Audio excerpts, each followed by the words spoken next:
आचार्य या प्रकरणातील एकूण 64 वचनं आपण याआधी श्रवण केलेली आहेत. यामध्ये येथून तुम्हा ऐत्या व्हावे की हा जण तुमचे डोईये डोईये मारील, परी तुम्ही डोईची ओढवावी की. म्हणजे जनलोक जे आहेत ते तुम्ही जर का काही चांगलं करायला लागले, आचरण करायला लागले, तर तुम्हाला मानसिके तुमच्याविषयी अशुभ चिंतन करतील किंवा वाचिके तुमच्याविषयी काही ना काही लोकांकडे वाईट बोलतील किंवा वास्तविक तुम्हाला स्वतः त्रास सुद्धा देतील ते. परंतु आपण काय केलं पाहिजे, तुम्ही डोईची ओढवावी की, म्हणजे या त्रास कष्टांना किंवा या अडथळ्यांना तुम्ही काय करायचं, सहन करायचं. म्हणजे अशा वेळेस तुम्ही कुठल्याही प्रकारे खचून जायचं नाही. कोणी जर का म्हणालं की काय हा पंथ घेऊन उपयोग आहे तुमचा, तरी पण आपण त्या दृष्टिकोनातून खचून जायचं नाही. कुणी म्हणालं की काय तुमचं स्मरण करून काय भलं होणार आहे, तरी पण आपण त्याच्याकडे दुर्लक्ष करायचं, सहन करायचं. कधी कधी लोक तुम्हाला म्हणतील की बाबा कामधंद्याला कंटाळले आणि म्हणून तुम्ही दीक्षा घेतली म्हणा किंवा आश्रमात गेले म्हणा, तरी ते सुद्धा आपण काय करायचं, सहन करायचं. मानसिक, वाचिक, शारीरिक जो काही त्रास लोक देतील तो आपण होता होईपर्यंत सहन करायचा. सहन करणाऱ्यांमध्ये पण फरक असतो की एकाला मनातनं वाटतं आणि तो उत्तरं पण देतो. उत्तरं देतो म्हणजे एक तर सहन करायला सांगितलं म्हणजे त्यांना समोरच्या व्यक्तीला वाईट उत्तरं द्यायची नाहीत. एखादा वाईट उत्तर देतो म्हणजे वाद होतो मग, पण वाईट उत्तरं द्यायची नाहीत. एखादा व्यक्ती वाईट उत्तरं देत नाही पण चांगली उत्तरं देतो. चांगली उत्तरं देऊ शकता तुम्ही. ते पण समोरचा व्यक्ती ऐकण्याच्या किती कक्षेमध्ये आहे ते बघूनच तुम्हाला उत्तरं द्यायची आहेत. तो किती कक्षेमध्ये नाही आहे, मग आता तुम्ही त्याला किती पण सांगा त्याला काही फरक पडणार नाही. राग आल्यानंतर एखाद्या व्यक्तीला राग येतो पण तो काही बोलत नाही, म्हणजे वाईटही उत्तरं देत नाही, चांगली उत्तरं देत नाही, मनातनं राग येतोय. एखादा व्यक्ती इतक्या चांगल्या स्तरापर्यंत, इतक्या चांगल्या योग्यतेपर्यंत तो पोहोचलेला आहे की त्या व्यक्तीला रागच येत नाही. मग बोलायचा आणि वाईट उत्तरं द्यायचा किंवा चांगले उत्तरं द्यायचा काही प्रश्नच येत नाही. समोरच्याने काही जरी बोललं तरी याला रागच येत नाही. एखाद्याने जर का म्हटलं तुम्ही गाढव आहात, आपण म्हणायचं गाढव काय, आम्ही तर महागाढव आहे, आम्ही अनंत सृष्टीचे कर्माचे ओझे वाहत आलेलो आहे. कुणी म्हणाले तुम्ही चोर आहात, चोर नाही आम्ही महाचोर आहोत, आम्ही किती लोकांना फसवलेलं आहे, लुबाडलेलं आहे, अनंत सृष्टी आम्ही असंच केलेलं आहे आणि सगळ्यात महाचोर आम्ही का आहोत, कारण की आम्ही देवाला पण फसवलेलं आहे. म्हणजे आपण आपली विषय व्यवस्था करून घेऊ शकतो. हे काय झालं की तुम्हाला समोरचा व्यक्ती काय बोलतो आहे त्या संदर्भामध्ये तुम्हाला कुठल्याही प्रकारे वाईट वाटलं नाही पाहिजे. आणि म्हणून इथे सांगितलेलं आहे की तुम्ही डोईची ओढवावी की. आणि पुढे सांगतात की हे आचरण ऐकायला जरी सोपं वाटलं तरी पण वास्तविक ते आचरणात आणायला किंवा ते करायला जेव्हा तुम्ही जाल त्यावेळेस अधिक कठीण असणार आहे. आणि कठीण जरी असलं तरी पण ते तुम्ही तुमच्या कर्तृत्वाने त्याला काय करू शकता, सहज सोपं करू शकता. आता जो व्यक्ती आपल्याला मानसिके, वाचिके आणि शारीरिक आपल्याला त्रास देतात, जे लोक, त्यांच्याविषयी आपलं चिंतन कसं असलं पाहिजे. म्हणजे तुम्ही मनामध्ये तुमच्या राग तर नाही आला, पण आपण असं सहज बोलतो की आता तो जर का मला एवढं बोललाय तर त्याचा वाटोळा होईल, त्याचं वाईट होईल, असं वाईट चिंतन त्याच्याविषयी ठेवायचं का, आपण अशुभ चिंतन ठेवायचं का त्याच्याविषयी. म्हणजे ही गोष्ट पण साधी नाहीये. आपल्या विषयी जो व्यक्ती काहीतरी वाईट बोलतो आणि आपल्या कानावर येतं की हा व्यक्ती माझ्याविषयी वाईट बोललेला आहे, त्या व्यक्तीविषयीचं चिंतन कसं असलं पाहिजे आपलं. साहजिकच आपलं वाईट चिंतन असतं. वाईटच बोलतो आपण त्यांच्याविषयी. पण आमचे स्वामींनी त्यांच्याविषयी पण सांगितलेलं की त्यांच्याविषयी चिंतन कसं असलं पाहिजे. तुम्हा मारिता पूजिता समानची होवावा किंगा. तुम्हा म्हणजे जो ईश्वर साधक व्यक्ती आहे, जो तो ज्याच्याकडे ईश्वराची ही ब्रह्मविद्या आहे, जो तो त्या व्यक्तीला मारिता आणि पूजिता म्हणजे एखाद्याने त्याला मारलेला असेल किंवा मारणारा व्यक्ती असेल तो, आणि एखादा पूजणारा व्यक्ती असेल म्हणजे जो त्याचं पूजन करतो. म्हणजे दोन्ही दोन टोकाची लोक आहेत. म्हणजे तुम्हाला त्रास देणारे लोक आणि तुमचं पूजन करणारे लोक, तुमचे पाया पडणारे लोक आणि तुमचे पाय ओढणारे लोक, असे दोन टोक आहेत. एक त्रास देणारे आणि एक पूजन करणारे. हे दोन्ही लोकांविषयी आपलं चिंतन कसं असेल. जे लोक त्रास देतात त्यांच्याविषयी वाईट चिंतन करणार आपण, आणि जे आपला मान सन्मान करतात त्यांच्याविषयी चांगलं चिंतन करणार. पण स्वामी सांगतात की दोघांना सुद्धा तुम्ही काय केलं पाहिजे, समान ठेवलं पाहिजे. तुम्हा मारिता पूजिता समानची होवावा किंगा. म्हणजे दोघांविषयी सुद्धा समान चिंतन असलं पाहिजे. जे पूजन करत्याविषयी जे चिंतन आहे तुमचं, तेच मारणाऱ्या व्यक्ती संदर्भामध्ये पण तुमचं तसंच चिंतन असलं पाहिजे. त्याच्याविषयी वाईट चिंतन असता कामा नये. आणि जो पूजन करतोय त्याच्याविषयी पण अवास्तव काही पण चिंतन करत बसायचं नाही. जे प्रमाणामध्ये असतं तेच चिंतन आपण केलं पाहिजे. म्हणजे एखाद्याने जर का आपल्याला काही अधिक पैसे दिले की आपण उत्साहाच्या भरामध्ये त्यांचं अधिक स्तुती करू, तर तसं पण नाही घडलं पाहिजे. माफक प्रमाणात आणि वास्तविक जी स्तुती आहे, जी प्रशंसा आहे, तेवढी तुम्ही केली पाहिजे. आणि मारित्या जो व्यक्ती आहे त्याच्याविषयी सुद्धा वाईट चिंतन घडता कामा नये. जर का त्याच्याविषयी तुम्ही वाईट चिंतन केलं तर मानसिके दोष आहे. मग तो मानसिके दोष वाचिके होतो आणि वाचिके दोष पुन्हा प्रत्यक्षामध्ये परत कार्यरूपाला येऊ शकतो. म्हणजे सुरुवात त्याची आहे. जिथे तुम्ही वाईट चिंतन केलं तिथे तुमची चाल सुरू झाली.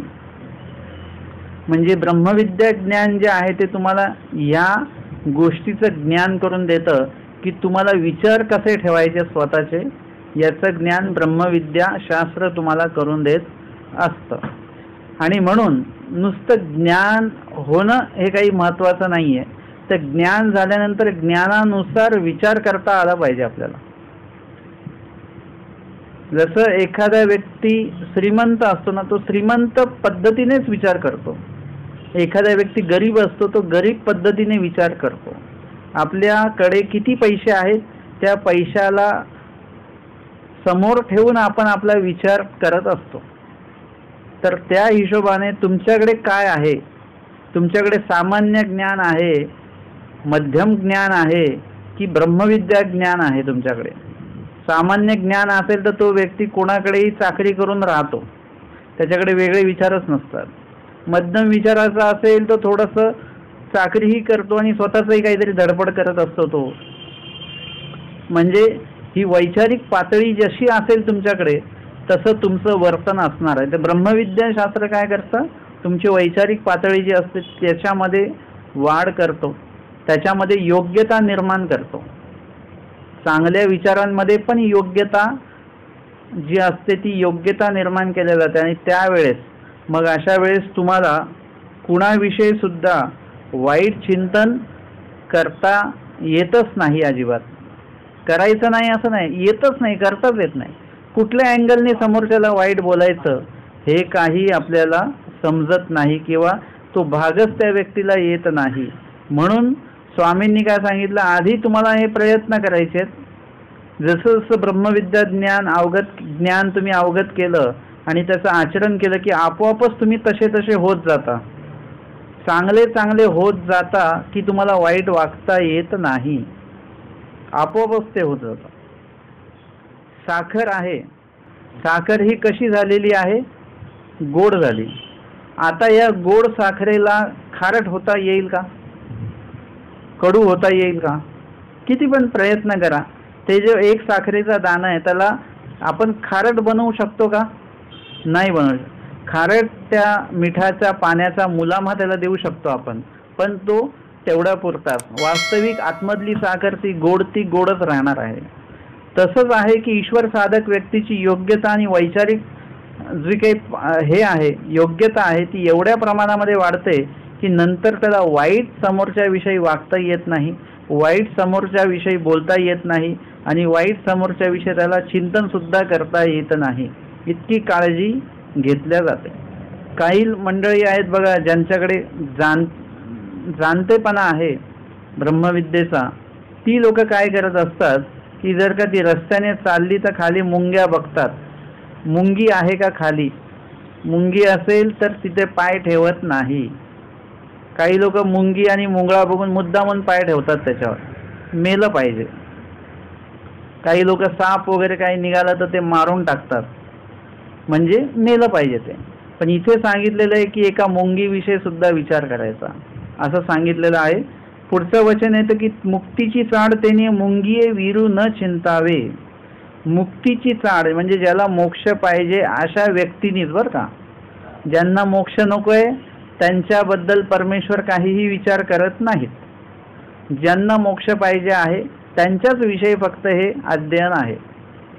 ज्यांना मोक्ष नको आहे त्यांना फक्त एखाद्या व्यक्तीला फक्त ज्ञानच पाहिजे आणि ज्ञान आल्यानंतर त्याचं प्रसिद्धी करायची आणि त्याच्या माध्यमातून प्रसिद्धी मिळवायची आहे. बाकी आचरणाचा भाग कुठलाही ठेवायचा नाही आहे. म्हणजे हे फक्त साधूलाच लागू होतं असं नाही आहे, हे जे लोक ज्ञान घेतात त्यांच्यासाठी हे लागू होतं. गृहस्थाश्रमी लोक आहेत, प्रापंचिक लोक आहेत, जे ब्रह्मविद्या ज्ञानाचं अध्ययन करतायत, कशासाठी करतायत, काय फक्त पाठांतर करायचं, प्रश्नांची उत्तरं द्यायची वगैरे वगैरे सगळं येतंय, हे सगळं येतंय. पण त्या माध्यमातून परत पुढे काय ब्रह्मविद्या ज्ञान तुमच्याकडे, त्याचा उपयोग काय आहे तुम्हाला? फक्त उत्तरं द्यायला, फक्त आमचं एवढं पाठ आहे सांगायला नाही, तर त्यानुसार त्याचं आचरण जे आहे ते आचरण सुद्धा घडलं पाहिजे. आणि मग आचरण म्हणजेच नेमकं काय की तुमची विचार दिशा जी आहे ती बदलली पाहिजे. जसं ब्रह्मविद्या ज्ञान यायला लागतं, जसं बघा आता आपल्याकडे पैसे कमी आहेत, आपण त्या विशिष्ट घरामध्ये राहतो. जसं जसं आपलं इन्कम वाढतं, पैसे वाढतात, तसं तसं आपला घराचं स्वप्न बदलतं की आता चाळीत घर नको, आता बिल्डिंगमध्ये. अजून पैसे वाढले तर चांगल्या एरियामध्ये, अजून पैसे वाढले तर मुंबईमध्ये. म्हणजे हे काय आहे, जसे तुमच्याकडे पैसे येतील ते पैसे काय करतात, तुमची वैचारिक पातळी वाढवत राहतात. संकुचितपणा कमी कमी होतो, विस्तारित स्वरूपामध्ये आपण सगळा विचार करतो. तसं ब्रह्मविद्या ज्ञान आल्यानंतर तुमची विचारांची दिशा बदलली पाहिजे. आत्ता तुमच्याकडे ज्ञान नाही तर तुम्हाला वाटतं आपण घरीच चांगले आहोत, प्रपंचातच चांगले आहोत. ज्ञान आल्यानंतर थोडंसं ज्ञान जिथे जिथे भेटतं तिथे जाण्याची तरी वृत्ती निर्माण झाली पाहिजे. तिथून अधिक ज्ञान मिळवल्यानंतर जिथे ज्ञानाचं आचरण केलं जातं अशा लोकांच्या सहवासात जाण्याची वृत्ती तयार झाली पाहिजे. तिथे गेल्यानंतर किंवा अजून ज्ञान निर्माण प्राप्त झाल्यानंतर त्या लोकांसारखं होण्याची वृत्ती निर्माण झाली पाहिजे. म्हणजे हे प्रत्येक स्टेप ब्रह्मविद्या ज्ञानाच्या येण्याच्या माध्यमातून प्रत्येक स्टेप आपल्यामध्ये क्रिएट झाली पाहिजे, निर्माण झाली पाहिजे. ती जर का होत नसेल, म्हणजे एखादा व्यक्ती डॉक्टर होतो म्हणजे काय, डॉक्टरी सगळं अभ्यास करतो, अध्ययन करतो, प्रॅक्टिकल थेअरी सगळं तो करत असतानाच त्याच्या मनामध्ये येतं की अमक्या दवाखान्यात प्रॅक्टिस करायची. ते करत असतानाच त्याच्या मनामध्ये येतं स्वतःचं क्लिनिक आपण टाकायचं. म्हणजे तो नुसतं डॉक्टरी विद्येचं ज्ञान घेऊन फक्त घरी बसून राहतो का तो? नाही. ज्या क्षेत्रातलं ज्ञान त्यांनी घेतलंय त्या क्षेत्रातला व्यवसाय किंवा नोकरी करण्याचं स्वप्न तो बघतो आणि ते साकार पण करतो. तसं ब्रह्मविद्या ज्ञान घेतल्यानंतर त्या ज्ञानामध्ये सांगितलेलं जे काय आचरण आहे ती करण्याची वृत्ती तयार होते आहे का? बहुतांशी लोक ज्ञानाचा उपयोग काय करतात, दुसऱ्यांवर करत असतात, स्वतःवर करत नाहीत. मी याच्यासाठी उदाहरण देतो की जेव्हा आपण आरसा घ्यायला जातो, तुम्ही कधी गेला असाल किंवा जाल याच्या पुढे, एक गोष्ट नोट करा की जेव्हा तुम्ही आरसा घ्यायला जाता दुकानामध्ये तेव्हा त्याच्यामध्ये जो आरसा आपण घेतोय ना आवडला, त्या आरशामध्ये आपण स्वतःचं तोंड बघतो, दुसऱ्याचं बघतो का? दुसरा कसा दिसतोय त्या आरशामध्ये बघतो का कधी? कधी पण बघा तुम्ही, आरसा दिसला की आपण फक्त स्वतःचाच चेहरा त्याच्यामध्ये बघायचा प्रयत्न करतो. तसंच ब्रह्मविद्या ज्ञान हे काय आहे? एक आरसा आहे. या आरशामध्ये आपल्याला बाकीच्यांची तोंड बघायची नाहीयेत, बाकीच्यांचं आचरण बघायचं नाहीये, आपल्याला स्वतःचं आचरण बघायचं आहे. आपलं स्वतःचं आचरण कसं आहे ते बघितलं गेलं पाहिजे. पण याचा उपयोग काय केला जातो बघा. देवानी इथे असं सांगितलं ते बाबा तसे वागत नाही, देवानी इथे असं सांगितलं ते साधू तसे वागत नाही. ब्रह्मविद्या ज्ञान याच्यासाठी नाहीये आणि म्हणून त्याचा योग्य उपयोग आपण आपल्यावर करायचा असतो. जर का तुम्ही त्याचा योग्य उपयोग स्वतःवर केला ना तर तुम्हाला सगळ्यात महत्त्वाची गोष्ट अशी सांगतो की तुम्हाला दुसऱ्यांचे दोष दिसणार नाहीत. जसं आपण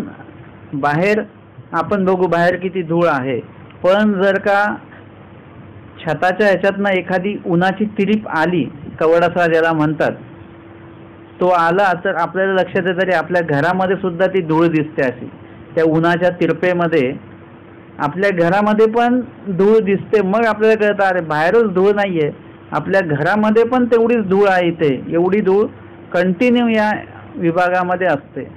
म्हणजे हे काय आहे? ज्ञान तुम्हाला तुमच्यातले दोष दाखवण्याचं जे काही कार्य आहे ते करत असतं. आणि जर का तुम्हाला तुमच्याकडचे दोष दिसले तर तुम्ही कशाच्या मागे लागाल?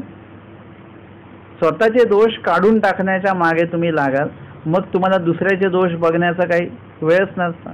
तुम्हाला सकाळी कामं असतात तुमच्या घरामध्ये, सकाळी 11 ते 12 वाजेपर्यंत तुम्हाला कामं असतात. अशा वेळेस कोण काय काम करते की नाही करतं ते बघायला वेळ असतो का तुम्हाला? नसतो वेळ. तुम्ही स्वतःच कार्य करण्यामध्ये एवढे मग्न असता की कुणाला कुठेही जायला वेळ नाही. बघा सत्संगाला पण यायला वेळ नाही लोकांना, कारण की ते बिचारे इतके कामामध्ये रमलेले आहेत प्रपंचिक याच्यामध्ये की त्यांना सत्संग प्रवचन ऐकायचं नाहीये. त्या ठिकाणी ज्ञान झाल्यानंतर काय केलं पाहिजे त्यानुसार तुम्हाला स्वतःला बदलता आलं पाहिजे. जर का बदलता नाही आलं तर मग त्या ज्ञानाचं नुसतं घेऊन काही उपयोग नाहीये. तर एकंदरीत पाहिजे. आणि म्हणून इथे काय सांगितले, शब्द कसा वापरला स्वामींनी? मुक्तीची चाड तेने, ज्याला मोक्षाची इच्छा आहे त्यानेच. बरं का, इथे काही बारंबारती नको आहे आम्हाला. उगाचच या प्रवचनाला 50 नाही 500 लोक आले आणि ऐकायचं फक्त 10 लोकांना आहे, तर मग ते बाकीच्या 490 लोकांचं करायचं काय? त्यांच्या उपस्थितीला काही किंमत नाहीये. नकोत तशी लोक आपल्याला. इथे कोण पाहिजे? फक्त मुक्तीची चाड फक्त ज्यांना आहे, ईश्वराची अपेक्षा ज्यांना आहे, ईश्वर आनंद ज्यांना पाहिजे, कमीत कमी ईश्वराने जे सांगितले ते करण्याचा विचार करणारे जरी लोक असतील तरी पण चालतील. आचार करणारे नसतील तरी नसू द्या, पण कमीत कमी विचार करणारे तरी लोक पाहिजेत. कारण की विचार करणाऱ्या लोकांच्या मधूनच आचार करणारे लोक जे आहेत ते पुढे येणार आहेत. म्हणून इथे स्वामींनी आवर्जून हा शब्द वापरलेला आहे की मुक्तीची चाड तेने मुंगी विरून चिंतावे. मुंगीचं सुद्धा वैरत्व चिंतू नये. मुंगी कोण आहे? तिचं काही आधार कार्ड आहे का काय आहे? आपल्या किस गणती ते आपल्याला माहिती नाही कोण जीव आहे काय जीव आहे. पण तुम्ही त्यांचंही वाईट चिंतायचं नाही, म्हणजे त्यांच्याविषयी सुद्धा वाईट बोलायचं नाहीये. मग माणसांविषयी, आणि ते पण परत ईश्वर साधक एखादा कोण असेल, 5 नामधारी जरी असेल, त्याच्याविषयी तर तुम्हाला वाईट बोलायचं काय हक्क आहे का? कारण की तुम्हाला तिथेच सांगितलंय की मुंगीविषयी सुद्धा वाईट चिंतन करायचं नाही. मग पुढे माणसांविषयी आणि ईश्वर साधकाचं तर नाहीच नाही. म्हणजे ही बुद्धी जी आहे, ही वृत्ती जी आहे ते ब्रह्मविद्या तुम्हाला देत असते. ब्रह्मविद्या शास्त्र तुमच्यामध्ये निर्माण करत असते ही वृत्ती. आणि म्हणून हे ब्रह्मविद्या ज्ञान आम्हाला अतिशय महत्त्वाचं आहे. मुक्तीची जाळ आणि तेवीची खुंट दावे सांभाळणे. तर मग मुक्तीची चाळ त्याने मुंगे विरून चिंतावे, म्हणजे वाईट चिंतन करू नये हे समजलं. पण एखाद्या विषयी चांगलं चिंतन करता येईल. म्हणजे आपले जे नातलग आहेत, आपल्याला मोक्ष पाहिजे तर आपण आपल्या नातलगांसकट बघतो ना. म्हणजे एखादं जर का वस्तू तुम्हाला घ्यायची आहे, घरी फळ न्यायचं आहे किंवा खायला न्यायचं आहे, तर तुम्ही एकट्यासाठीच नेता का फक्त? घरी तुम्ही किती लोक आहेत? 4. तुम्ही एकट्याचीच वस्तू घेता का फक्त? एकट्याला पुरेल एवढं? तुम्ही 4ही लोकांचा विचार करता की घरी 4ही लोकांना पुरलं पाहिजे. त्याप्रमाणे मोक्ष पाहिजे तर मोक्षाच्या बाबतीमध्ये पण तुम्ही असाच होलसेल विचार करणार की मोक्ष पाहिजे तर आपल्या घरातल्या 4ही लोकांना मोक्ष झाला पाहिजे. या दृष्टिकोनातून जर का तुम्ही विचार केला तर ते बाकीचे जे 3 आहेत ते 3 जे आहेत त्या इतर जे 3 लोक आहेत त्या 3 लोकांना मोक्ष होईल की नाही होईल तुम्हाला माहिती नाहीये, किंवा तुम्ही त्यांच्यामध्ये ती वृत्ती क्रिएट करू शकता की नाही करू शकता हे तुम्हाला माहिती नाहीये. पण तुम्ही स्वतः विषयीमध्ये ती वृत्ती निर्माण करू शकता हे तुम्हाला नक्की माहिती आहे. मोक्षासाठी तुम्ही पूर्ण जन्म जीवित तुमचं पणाला लावू शकता हे तुम्हाला स्वतःला गॅरंटी तुम्ही स्वतःची देऊ शकता, पण दुसऱ्या 3घांची देऊ शकत नाही. म्हणून मोक्षाचा विचार करत असताना होलसेल सगळ्यांचा विचार करायचा नाही. आपण फक्त एकट्याचाच विचार करायचा, एकट्याचाच. या बाबतीमध्ये पूर्णपणे स्वार्थी होऊन जायचं. याच्यामध्ये काही सगळ्यांना घेऊन जर का बसला, आता तुम्ही म्हणाला की चला तुम्ही स्मरणाला बसाल तेव्हा मी बसेन, चालेल का तसं? घरातले सगळे स्मरणाला बसेन तेव्हा आपण बसू, किंवा घरातले सगळे लोक एकदा स्मरणाला बसावेत अशी जर का तुमची अपेक्षा असेल तर असा कधी योग येणार नाही आणि तुमचंही स्मरण होणार नाही. तुम्ही म्हणाले की बाबा ते आमक्या बाई जात असतील प्रवचनाला तरच मी जाईन, मला सोबत नसतं कोणी, तर उद्या जर का त्या बाईंनी 1 महिना खाडा केला मग तुम्ही 1 महिना जाणार नाही का पोथीला? असं चालेल? असं नाही चालणार. म्हणून मोक्षाच्या बाबतीमध्ये फक्त एकमेव म्हणजे स्वतःचाच विचार करायचा असतो.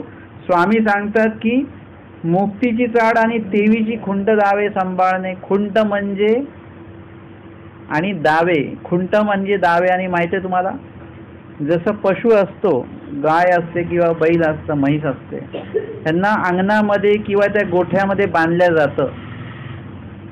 तर त्यांच्या गळ्याला काय असते? दावं असतं, रस्सी असते ना, ती दोरी असते, दोर असतो. आणि ते दोर कशाला बांधलेला असतो? जमिनीमध्ये काय असतं?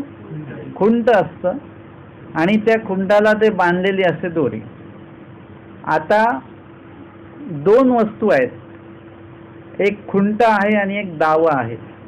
दावं जरी असेल तरी मनुष्य अडकत नाही, नुसतं खुंट असेल तरी मनुष्य अडकत नाही, म्हणजे तो जो प्राणी आहे तो अडकत नाही. खुंट आणि दावे जर का एकत्र केलं, बांधलं, त्या दाव्याला खुंट्याला बांधलं तर मग तो पशु अडकला त्याच्यामध्ये. आता इथे कसं आहे, न्याय देताना दृष्टांत जर का बघितला तर त्याच्यामध्ये आपण असा प्रकार बघितला, पण जो काही सिद्धांत आहे त्याच्यातनं सिद्धांतामध्ये सांगितलेलं आहे खुंट म्हणजे पत्नी आणि दावं म्हणजे नातलग. आपण कशाला बांधले गेलेलो आहोत? नातं आपल्या गळ्याशी बांधल्या गेलेलं आहे. म्हणजे जन्मापासून तुमचा ज्या दिवशी जन्म झाला तेव्हाच तुम्ही कोणाचे तरी भाचे झाले, कोणाचे तरी पुतणे झाले, कोणाचे तरी मुलगा झाले, कोणाचे तरी काय, म्हणजे हे सगळे नाते जुळले गेलेले आहेत त्याच टायमाला. खुंट म्हणजे दावं पहिला आलेलं आहे, आणि नंतर मग लग्न झाल्यानंतर खुंटाला बांधला गेला माणूस. म्हणजे दावं जे असतं त्या दाव्यामुळे माणूस मोकळा राहतो. जोपर्यंत लग्न होत नाही तोपर्यंत तो माणूस मोकळा रिकामा आहे, तो दीक्षा घेऊ शकतो, काही करू शकतो. पण एकदा जर का त्याला खुंटाला बांधलं ते दावं, तर तो पशु कुठेच फिरू शकतो का?